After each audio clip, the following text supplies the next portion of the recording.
right now, at this very moment, as you watch these light rays striking the magnified eye, similar tiny beams of light are entering your own eyes. And it's by our eyes that we are able to gain a great part of our knowledge. Nature has located the eye close to the brain so that its messages may arrive there quickly. Nature has also provided ample protection for this very delicate organ. Here, with the outer coverings removed, we see the eyeball completely surrounded by a layer of soft, fatty tissue and placed within the bony orbit, where it lies protected against sudden jolts.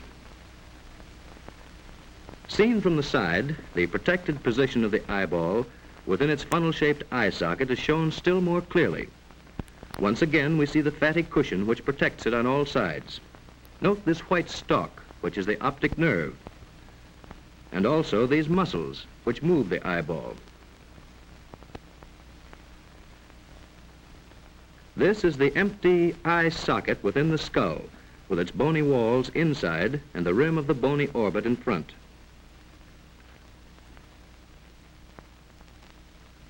By gradually restoring the outer portions of the skull and also the covering tissues, we can now realize the location of the entire eye in relation to the outline of the face.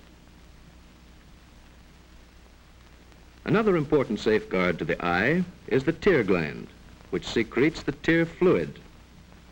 This is an effective germicide which drains through the tear ducts into the nose after flushing and cleaning the entire eye surface. The eyeball itself has a white, glistening surface. Its front part bulges and forms a highly transparent window. In this sectional view, the capsule of the eyeball is seen to have 3 layers. This thick, tough outer layer is called the sclera and serves to protect the delicate structures within. This transparent bulging portion is called the cornea. Notice also the crystalline lens, which is one of the main features of the eye mechanism. The second layer is called the choroid. It consists of 3 different belts or zones. The first zone is called the choroid proper and is the part that carries nourishment to the tissues of the eye.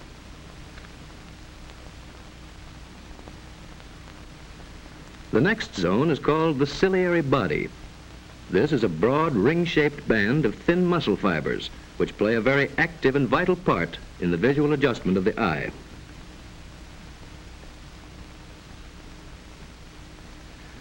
The third zone is the well-known iris, which expands and contracts the pupil much like the diaphragm of a camera.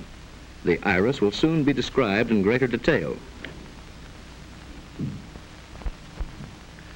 Here is an outside view of the entire choroid, which shows the dense network of arteries and veins carrying nourishment to the eyeball. You can also see the shape of the ciliary body and the iris.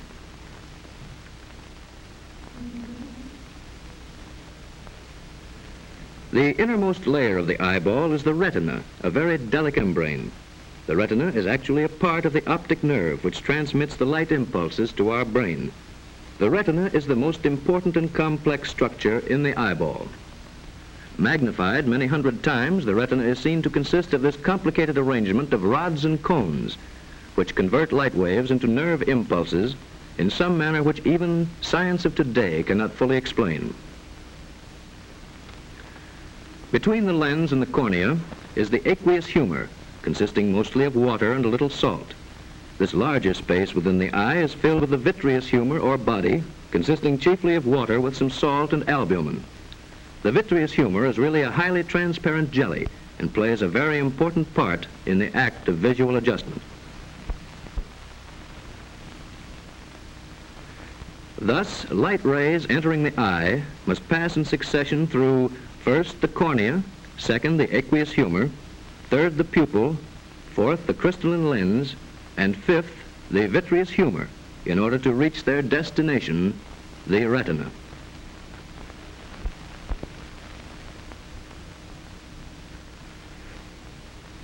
Now, just how do light rays act to form a clear picture within the eye? First, let us realize that light rays reflected from any object radiate in all directions, and that as an object moves farther away from us, the angle between the rays that enter our eyes grows smaller and smaller. And finally, when the object has reached a distance of 15 feet or more, the rays entering our eyes are practically parallel. Now, nature has provided that parallel rays shall produce a sharp image upon the retina without any effort, and, as one may say, with the eye in a state of complete relaxation. But if a distant object approaches the eye, the angle between entering rays again grows larger. This increasing angle changes the direction of the light rays as they pass through the lens, so that the sharp image falls behind the retina. As a result, the image upon the retina tends to become blurred. This blurring causes a response or reflex within our brain, which brings about harmonious internal adjustments of all parts of the eye. This adjustment is called accommodation. Accommodation restores the sharply focused image with marvelous speed and accuracy. This is all the more remarkable because the distance between lens and retina is fixed, and the lens itself must change its shape. Now compare this with the focal adjustment of a camera. Here the lens remains unchanged, but the film itself is moved until it reaches a sharp focal image. It is also necessary that both our eyes be fixed upon the same point in order that we may see an object clearly. Thus, as an object approaches us from a distance, our eyeballs turn accordingly.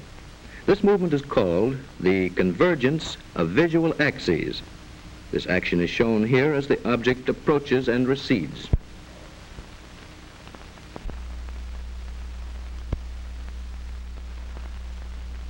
Here, in addition, we see the lenses accommodating their optical shape under the combined influence of blurred image and eyeball movement. And now let us look at this highly enlarged view of the lens itself. It has a soft, yielding body and is as transparent as glass. But it also has a firm, ball-shaped central core or nucleus.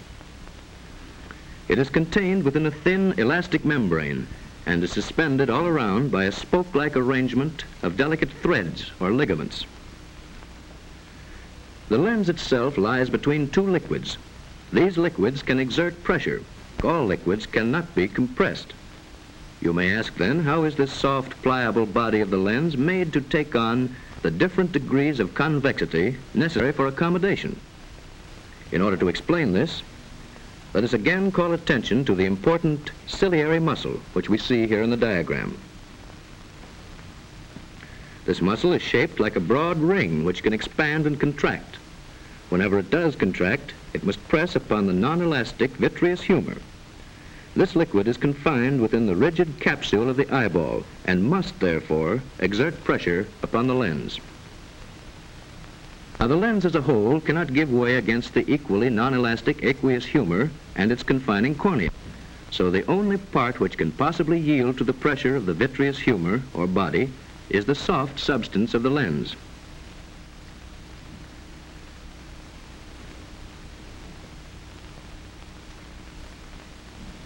This lens substance is thus molded into an even curve against the rigid ball-shaped core, thus forming this highly convex bulge, which science has called lenticonus.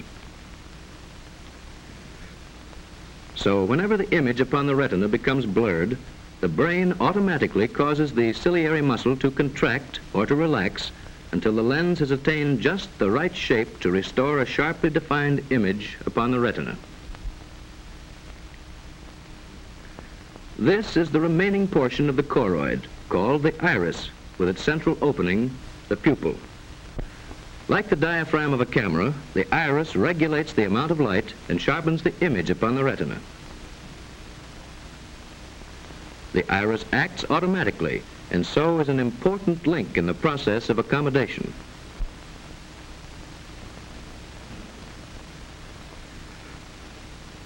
Its action is caused by two sets of delicate muscle fibers within the iris itself. These muscles are shown here in simplified diagram. These spoke-like radial fibers pull the pupil open. This ring-shaped muscle around the pupil closes it.